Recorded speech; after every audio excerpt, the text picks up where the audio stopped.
ভাইরা মেহরবানি করে গাড়ি আরো পিছনে নিয়ে যান। আপনারা মিছিলে মাঝখানে পড়ে যাচ্ছেন, সমাবেশের মাঝখানে পড়ে যাচ্ছেন, দয়া করে গাড়িগুলো আরো পিছনে নিয়ে যান।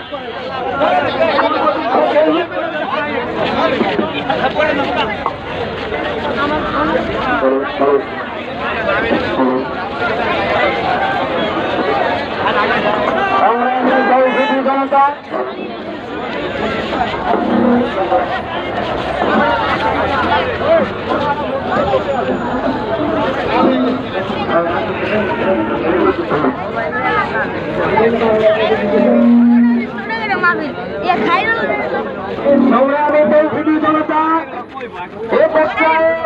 বক্তব্য নিয়ে আসছেন আমাদের সকলেরই মুরব্বী মাওলানা ইসমাইল হোসেন, ইমাম ও খতিব বড় জামে মসজিদ।